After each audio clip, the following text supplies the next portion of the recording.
Baik,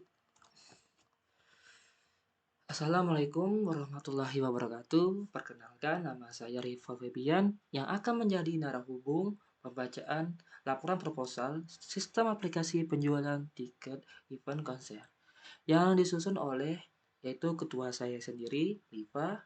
Setelah itu ada Rival Febian, yaitu saya sendiri. Ada Muhammad Rifai Nesli, ada Muhammad Fariza Rizky Irarki, dan Arijal Firmansyah.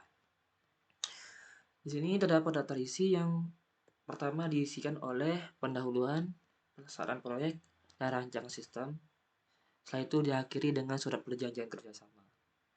Nah, di sini terdapat project charter yang menampilkan nama proyek kita, nama manajer kita, sponsor, komite, dan lain-lain. Nih, terdapat ruang lingkup, yaitu terdapat kebutuhan bisnis, ada tujuan proyek, deskripsi produk, kesuksesan kritis faktor, asumsi proyek, kendala proyek, dan hasil proyek. Nah, untuk project charter, saudara bisa lihat atau baca sendiri, saya scrollkan. Jika saya membacanya akan terlalu lama ya. Nah, di sini kebutuhan bisnis terdapat dengan manajemen penjualan tiket, pengembangan aplikasi, manajemen event, terdapat pemasaran dan promosi, serta layanan pelanggan. Dalam tujuan proyek, terdapat efisiensi operasional, pengembangan jadwal event, meningkatkan tingkat kepuasan penonton, dan keuntungan bersih yang tinggi. Di sini juga terdapat deskripsi produk, yaitu membangun aplikasi yang efisien, meningkatkan penjualan tiket, menjaga kualitas event, meningkatkan kesadaran masyarakat, dan meningkatkan kepuasan penonton. Nah, di sini terdapat faktor kritis kesuksesan. Ya, di sini terdapat faktor kritis yang liputan kesuksesan yaitu ya tujuan yang jelas, tim yang kompeten, analisis kebutuhan pengguna, terungkap pengguna yang ramah, integrasi pembayaran yang aman, manajemen kapasitas yang baik, promosi yang efektif, dukung pelanggan yang baik, manajemen risiko yang baik, pengukuran kinerja dan umpan balik, keberlanjutan dan pembaruan, dan kepatuhan regulasi. Oke, di sini terdapat asumsi proyek. Terus ada kendala proyek sepertinya ada masalah kualitas data seperti ketidakstabilan jaringan, tuntutan kerja yang tinggi, perubahan teknologi, kompetisi, masalah kualitas perangkat, konflik kepentingan, tantangan manajemen proyek, dan masalah pengujian. Oke, ini ada hasil proyeknya seperti sistem pemesanan tiket online, konfirmasi pembayaran, terdapat banyak daftar berbagai konser, pengembangan aplikasi yang dikembangkan oleh aplikasi atau platform online. Pembayaran tiket dilakukan oleh pelanggan dengan berbagai sarana pembayaran. Pemasaran dan promosi, bisnis jasa, dan layanan pelanggan. Oke, untuk project charter kita lewati dulu. Kita langsung ke pendahuluan. Oke, pertama. A. Latar belakang dan permasalahan. Industri hiburan dan konser telah mengalami perkembangan yang begitu pesat dalam beberapa tahun terakhir. Semakin banyak artis, grup musik, dan penyelenggara acara yang mengadakan konser dan dipertunjukkan di berbagai tempat. Dalam konteks ini, penjualan tiket konser menjadi salah satu aspek penting dari pengelolaan acara. Tradisional, penjualan tiket konser dilakukan melalui toko fisik, pengejar resmi, atau penjualan langsung di lokasi acara. Namun, hal-hal seperti ini menimbulkan ketidakefisiensian, kesulitan memverifikasi aksesibilitas dan manajemen data yang rumit dalam pengelolaan penjualan tiket konser. Oke, kita langsung aja ke analisis SWOT mengapa proyek ini perlu dikerjakan. Di bagian selanjutnya, aplikasi online penjualan tiket yang efisien dan integrasi dengan platform pemasaran. Memberikan pelayanan pelanggan yang efektif dapat membangun loyalitas penonton serta pasar yang luas. Nah, untuk weakness-nya ini hanya sekedar persaingan yang sangat kompetitif ya. Dan serta keterbatasan akses internet yang memungkinkan pada suatu daerah penyebaran internet belum begitu meluas. Ada kesempatan opportunities yaitu kita mendapat kesempatan mengembangkan platform yang penjualan tiket online dapat meningkatkan jangkauan dan kenyamanan bagi penonton. Kesempatan kita dapat bekerja sama dengan perusahaan pemasaran dan sponsor potensial dapat meningkatkan visibilitas dan pendapatan. Selain itu kita bisa memanfaatkan strategi, kita bisa meningkatkan layanan pelanggan serta ekspansi global. Oke, untuk ancaman itu serang cyber aja dan perubahan regulasi penjualan tiket online dapat mempengaruhi aplikasi. Oke, kita ke bagian B, tujuan pelaksanaan proyek. Untuk tujuannya meningkatkan pendapatan serta efisiensi operasional. Tujuannya juga pengembangan jadwal event, yaitu menambah berbagai event konser baru ke dalam jadwal untuk menarik lebih banyak penonton. Meningkatkan tingkat kepuasan penonton serta keuntungan bersih yang tinggi, yang memastikan bahwa proyek ini menghasilkan keuntungan bersih yang signifikan bagi perusahaan penyelenggara event. Kita ke poin C, yaitu ruang lingkup. Ruang lingkup di sini seperti manajemen penjualan tiket event konser, ini mencangkup semua aspek terkait dengan proses penjualan tiket event konser, seperti pencatatan penjualan, penetapan harga tiket, pengaturan tempat dan tanggal konser, serta pelaporan keuangan terkait. Ada juga pengembangan aplikasi. Aplikasi ini kita online ya, dan mau juga aplikasi itu harus online untuk memfasilitasi penjualan tiket event konser ini, termasuk UI, sistem pembayaran online, dan integrasi dengan platform pembayaran. Terdapat manajemen event, pemasaran dan promosi, serta layanan pelanggan. Poin D, yaitu sasaran. Sasarannya untuk membangun aplikasi penjualan tiket yang efisien, serta meningkatkan penjualan tiket. Ada juga menjaga kualitas event, meningkatkan kesadaran, serta meningkatkan kepuasan penonton. Poin E, yaitu tujuannya. Tujuannya untuk meningkatkan pendapatan, serta meningkatkan pendapat melalui penjualan tiket event konser yang konsisten dan meningkatkan jumlah penontonnya. Tujuan yang kedua seperti efisiensi operasional, yang dapat meningkatkan efisiensi dalam pengelolaan penjualan tiket, termasuk proses pembelian tiket, verifikasi tiket, dan pelaporan. Ada juga tujuannya yaitu pengembangan jadwal event yang menambahkan berbagai event konser baru ke dalam jadwal untuk menarik lebih banyak penonton. Juga meningkatkan tingkat kepuasan penonton serta keuntungan bersih yang tinggi, yaitu memastikan bahwa proyek ini menghasilkan keuntungan bersih yang signifikan bagi perusahaan penyelenggara event. Oke, kita ke bagian 2, yaitu pelaksanaan proyek. Yang pertama ada poin A, yaitu rincian kegiatan proyek. Di sini terdapat WBS proyek aplikasi konser.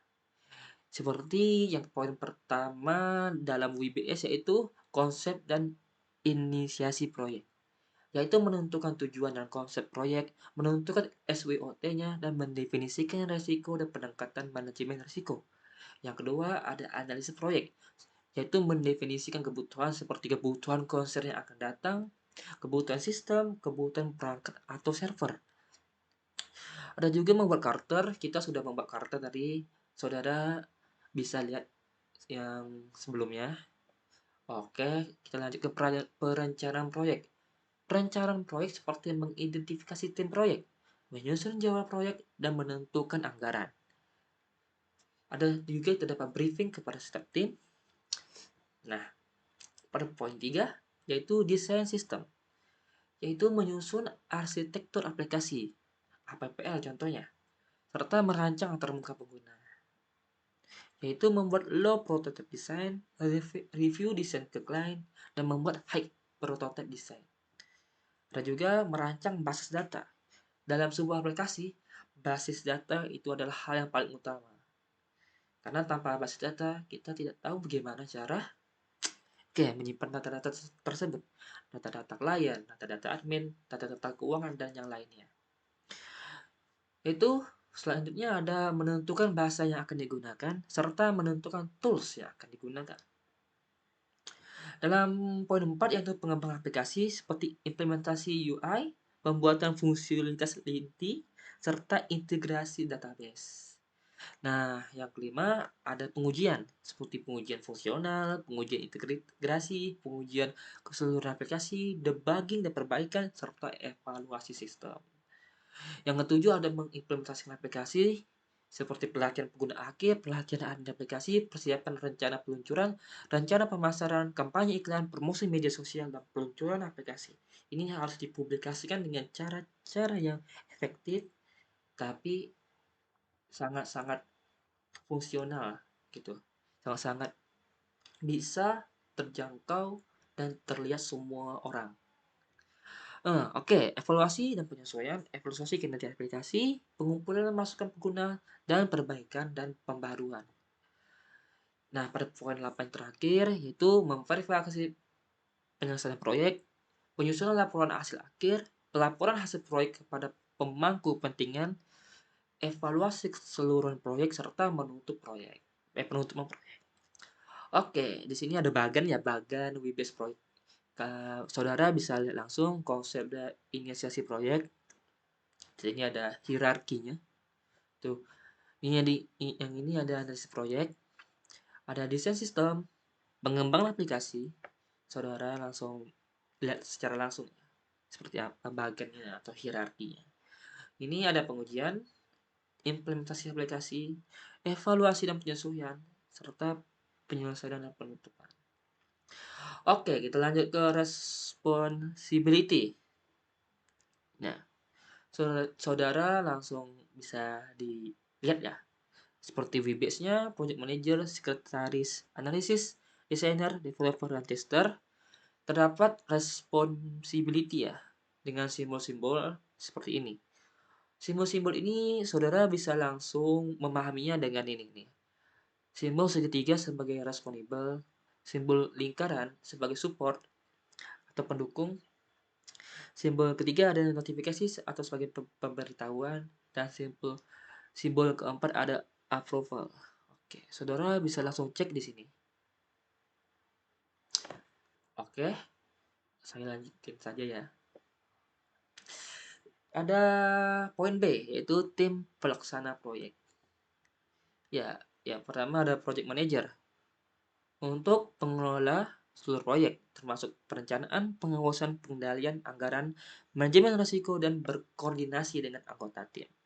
Keterampilan manajemen proyek harus bisa merencanakan, harus bisa menjadwalkan, dan mengelola proyek dengan efisien. Harus juga bisa berkomunikasi dan memahami manajemen risiko serta keterampilan kepemimpinan agar anggotanya akan bertanggung jawab untuk menangani kegiatan ini. Yang kedua ada setelah ada project manager, ada tim bagian UI UX designer.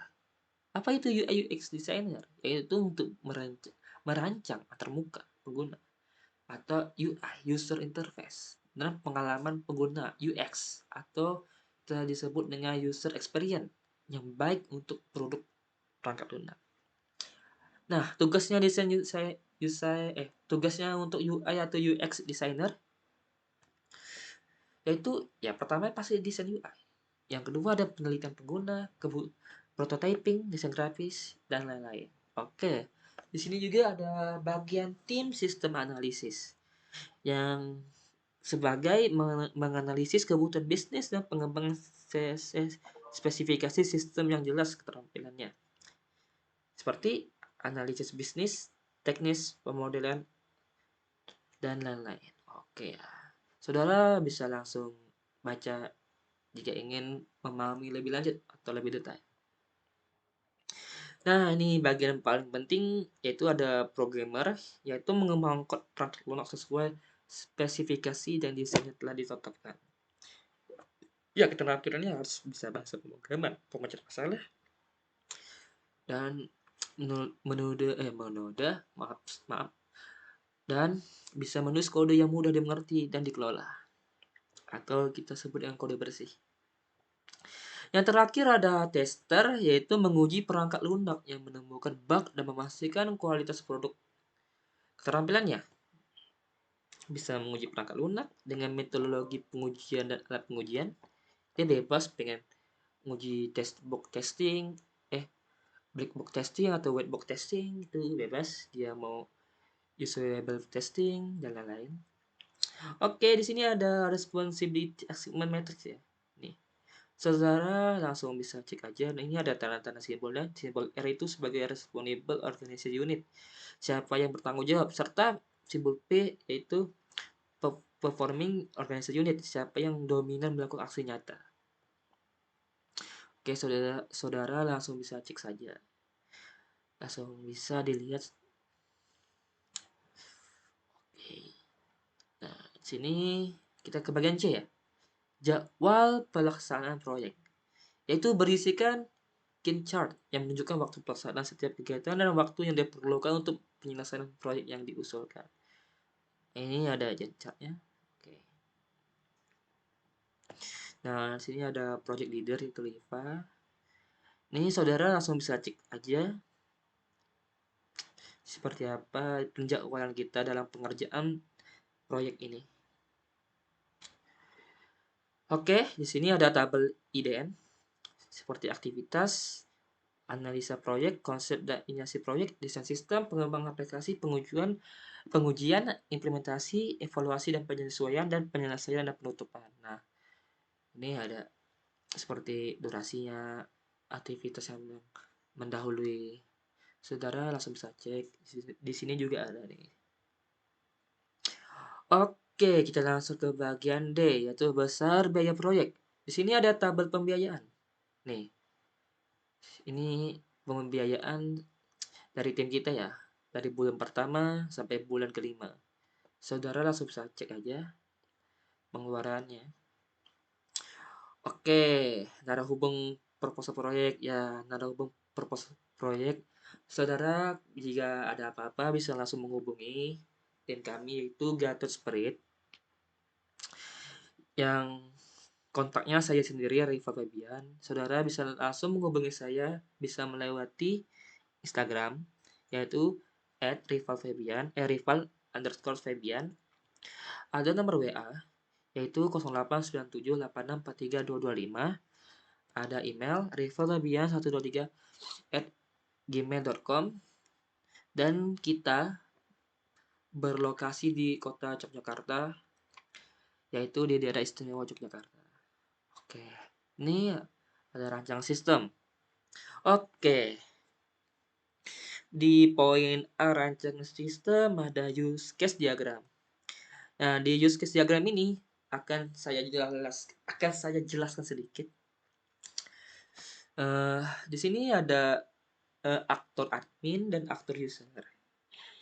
Yang dimana di dalam use case diagram ini, admin dapat melakukan kelola tiket seperti membuat QR code, menentukan harga, kategori tiket, serta membuat etiket. Selanjutnya, aktor juga bisa kelola event, seperti mengatur kategori event. Admin juga bisa melakukan kelola order, seperti membuat bukti pembayaran. Admin juga bisa kelola user, seperti membuat riwayat user, serta admin juga bisa mengelola laporan. Oke, untuk kedua ada aktor user, yaitu user bisa melakukan ganti password ya, dan ganti username pada profilnya. User yang pasti bisa mengorder tiket serta meregistrasi tiket. User juga bisa mengkonfirmasi pembayaran dan user juga bisa melihat kategori event yang ada pada aplikasi tersebut.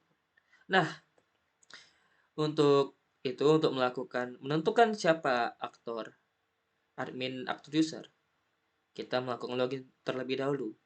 Nah, kita bisa mendaftar, user bisa mendaftar juga nih. Nah, untuk melakukan login, kita mempunyai dua akun berarti. Akun admin dan akun user. Yang dimana jika menggunakan akun admin, dia akan bisa mengakses semua yang ada di use case diagram pada admin. Jika dia mengakses login dengan menggunakan akun user, dia bisa mengakses use case diagram yang pada aktor user. Oke. Pada bagian B ada activity diagram atau biasa kita sebut dengan alurnya, alur aktivitas. Sini ada alur aktivitas melakukan login ya. login dan registrasi akun. Nah, di sini user bisa masuk ke aplikasi, yang dimana ada dibuat dua kondisional. Jika si user ini sudah punya akun, dia langsung bisa login saja. Tetapi jika user ini belum punya akun, maka user harus melakukan pendaftaran dulu atau melakukan registrasi untuk lanjut ke sesi login. Nah, jika si user sudah melakukan sesi registrasi dan sudah membuat password dan lain-lain, dia harus melakukan login untuk masuk ke aplikasi. Nah, dia harus masuk ke aplikasi dan password dan dengan cara memasukkan email dan password. Nah, jika passwordnya gagal, dia akan kembali lagi atau terlempar ke bagian login, sesi login. Jika password email dan passwordnya benar sesuai apa dia registrasi, maka dia akan masuk ke halaman utama. Oke, di sini ada activity pemasaran tiket. Di sini ada alur pemasaran tiket. Ya, sama seperti tadi, masuk aplikasi, melakukan login. Jika gagal login, dia akan kembali ke sesi login. Jika loginnya berhasil, dia akan bisa masuk ke halaman login, bisa memilih menu event, bisa melakukan memilih event, bisa melakukan memasuk jumlah tiket, tambahkan ke keranjang, ke sesi checkout. Terus, nah di sini ada dua kondisional. Jika dia batal atau dia tidak ingin melakukan checkout atau melakukan pembayaran ya, dia akan kembali ke memilih event lagi. Tapi jika dia berhasil melakukan pembayaran, dia akan melakukan transaksi dan otomatis cetak etiket. User akan mendapatkan cetak etiket tersebut dan user bisa langsung login saja. Oke. Di sini ada activity info event ya. Ya, masuk aplikasi. Nah, di sini untuk menampilkan info event, user nggak perlu login ya. Sebelum melakukan login, kita bisa melihat info event tanpa melakukan login yang tertera pada aplikasi tersebut seperti dengan cara masuk ke aplikasi, menampilkan halaman utama, memilih menu event dan menampilkan data event. Oke. Nah, di sini diagram activity bagian admin ya, yaitu tentang mengelola data event. Ya, masuk menggunakan akun admin ya. Di sini bukan menggunakan akun user. Masuk. Nah, jika berhasil dia bisa mengecek data event. Dia di kondisinya admin bisa melakukan menambahkan data event, mengubah data event dan menghapus data event. Oke, ada juga kelola data etiket. Ini juga dilakukan oleh admin ya, dengan cara login juga menggunakan akun admin. Setelah itu bisa membuka data tiket.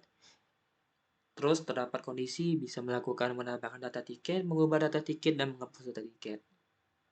Oke. Untuk bagian activity diagram sudah selesai saya jelaskan. Kita lanjut ke rancangan basis data. Ini. Oke, rancangan basis data ini sudah terlihat jelas ya. Terdapat basis data atau database user, database login, database event yang berupa gambar-gambarnya itu ya. Terus database event juga, database admin. Database event gambar ini untuk menampilkan gambar-gambar aja yang ada pada aplikasi. Ada database kategori, ini kategori event ya. Terus ada database tiket dan database pembayaran. Saudara bisa langsung cek sendiri apa-apa atribut yang ada di dalamnya, serta fungsi-fungsinya, serta tipe datanya. Dan relasinya juga ya. Oke, kita lanjut ke desain antarmuka sistem atau UI sistem. Nah, ini tampilan awal dari aplikasi kita ya. Tuh, tanpa melakukan login, si user juga bisa melihat info-info event apa yang tertera. Nih, halaman utamanya. Ini belum melakukan login ya. Oke, ini halaman login ya. Nah, si user bisa melakukan login pada halaman ini dengan memasukkan username, bisa juga email, masuk dengan Google ya, terus ada masuk dengan Facebook juga. Jika login berhasil, Oh, ini ada, bentar, ini kan halaman login. Ini terdapat halaman registrasi. Jika si user ini belum ada akun kami, user bisa langsung masuk aja melakukan pendaftaran. Setelah melakukan pendaftaran, user bisa login. Oke. Oke, ini kenapa ini Tikom? Ya itu belum kita ganti ya, karena awalnya nama aplikasi aplikasi kita itu tik.com, tetapi ada perubahan di akhir-akhir yaitu menjadi Gator Spread. Oke, nah ini ada halaman setelah login ya. Nah ini ada nama username kita, username ini ada nama saya ini, Hai Rivo Febian. Nah, nampil ke arah halaman event-event yang tertera. Oke, ini ada halaman detail sebuah event nih seperti ini. Deskripsi wanita hebat. Ini event wanita hebat. Ini ada kategori-kategori tiketnya, ada jadwalnya, serta harganya. Ada juga deskripsi dari tiketnya ya. Deskripsi dari event apa gitu. Jadi orang bisa tahu ini eventnya apa sih, event ini apa sih ini. Acara apa sih? Oke, kita lanjut ke ini halaman pembayarannya nih. Itu. Ini kita mengambil contohnya ke festival ya. Kategori festival. Kita masukin nama lengkap, nomor ponsel, email. Ini ada waktu. Jika waktu ini habis ya, maka transaksinya gagal. Jadi setelah kita melakukan check out, kita dikasih batas waktu untuk melakukan pembayaran. Nih, kita bisa bayar. Metode pembayaran banyak nih. Ada yang bisa melalui GoPay, BCA, Demaret, ShopeePay, Visa, Link Aja, dan lain-lain. Oke. Nih, pada halaman data admin ya. Jika si user sudah membeli tiket tersebut, maka di admin ada tercatat riwayatnya nih. Siapa sih membeli apa sih dia? Terdapat nama, email, nomor handphone, dan tanggal registrasi. Oke. Oke, begitu saja dari penjelasan dari aplikasi kita ya. Kita ke bagian terakhir, surat perjanjian kerjasama. Oke, pada hari Minggu 7 Januari 2024 dan bertepatan di Yogyakarta yang tanda tangan di bawah ini, yaitu ketua saya, Liva, dengan NIM 210014/04, jabatannya sebagai Project Manager, ini tertera nomor HP-nya. Dalam hal ini bertindak untuk dan atas semua nama kelompok Gator Split selanjutnya dalam perjanjian. Ini disebut di pihak satu pertama. Oke, dengan saudara Bapak PT Jogja Kita Multi Andalan dan nomor telepon tertera. Dalam hal ini bertindak untuk dan atas nama PT Jogja Kita Multi Andalan selanjutnya dalam perjanjian ini disebut sebagai pihak kedua. Dengan ini, kedua belah pihak sepakat untuk melakukan kerjasama dalam pembuatan sistem aplikasi penjualan tiket konser. Rincian kerjasama tersebut diatur sebagai berikut. Sebelum melakukan kerjasama antara kita, saudara bisa cek pasal-pasal. Pasal 1 yang berjudul tujuan kerjasama, pasal 2 yang berjudul jangka waktu, pasal 3 yang berjudul waktu pengerjaan, pasal 4 yaitu berjudul batasan pekerjaan.